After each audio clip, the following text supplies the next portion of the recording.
कह रहा है एक सवाल यहाँ पे आपसे कि सांप्रदायिकता किस प्रकार के लोकतंत्र के लिए, चाहे सांप्रदायिकता किस प्रकार से, यहाँ कर लीजिए, वो सुन लीजिए, किस प्रकार से कर लीजिएगा, वो क्या करिएगा यहाँ पे, किस प्रकार से लोकतंत्र के लिए खतरा है ना, किस प्रकार से, है ना भाऊ। अब बात को सुनिए ध्यान से, यहाँ देखिए तो सांप्रदायिकता किस प्रकार से लोकतंत्र के लिए खतरा है। तो एक बात सुनिए ध्यान से, सांप्रदायिकता अगर है तो क्या है ना। तो उत्तर लिखते समय बात को सुनिए ध्यान से, आप कहिएगा कि उत्तर लिखते भाई समय देखिए सांप्रदायिकता जो है भाई, याद रखिएगा, सांप्रदायिकता जो है धर्म के आधार पर, सुनिए बाबू, सांप्रदायिकता क्या है बाबू, तो कहिएगा कि धर्म के आधार पर किए गए भेदभाव को ही क्या कहेंगे, हम सांप्रदायिकता कहेंगे। और सुनिए सांप्रदायिकता क्यों यहाँ पे लोकतंत्र के लिए खतरा है, तो जब किसी भी समाज के अंतर्गत धर्म के आधार पर लोगों में मतभेद करिएगा तो दो व्यक्तियों के बीच में क्या होगा, लड़ाई होगा ना जी, लड़ाई होगा कि नहीं होगा, लड़ाई होगा, दंगे होंगे ना। क्यों, देखिए हिंदू मुस्लिम लड़ाई होता है कि नहीं होता है। आपको ये क्या कि सांप्रदायिकता के अंतर्गत धर्म के आधार पर समाज में अनेक प्रकार की कुरीतियाँ बढ़ती हैं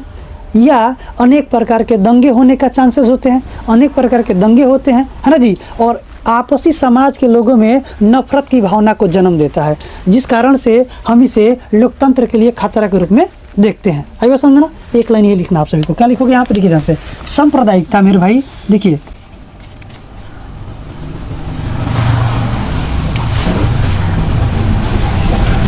देखिए तो सांप्रदायिकता या सांप्रदायिकता धर्म के, लिखिएगा धर्म के आधार पर, धर्म के आधार पर क्या बाबू, धर्म के आधार पर समाज में क्या करेगा बाबू, धर्म के आधार पर समाज में लोगों के अंतर्गत लोगों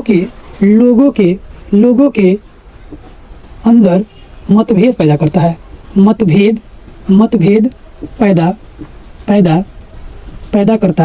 है, जिसके कारण क्या कहिएगा आप लोग, कहिएगा कि सर जिसके कारण क्या होता है भाई, तो जिसके कारण समाज में क्या होता है बाबू, जिसके कारण समाज में मेरे भाई दंगे होते हैं ना जी, दंगे और लोगों के बीच नफरत,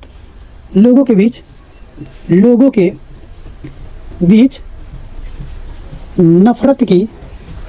की भावना पैदा होती है। इस प्रकार से यह क्या कहेगा बाबू, इस प्रकार से यह लोकतंत्र के लिए क्या कहेगा बाबू, लोकतंत्र के लिए क्या करते हैं बाबू, लोकतंत्र के लिए क्या है बाबू, तो खतरा है, ये लाइन आपको लिखना, बस लिखना है।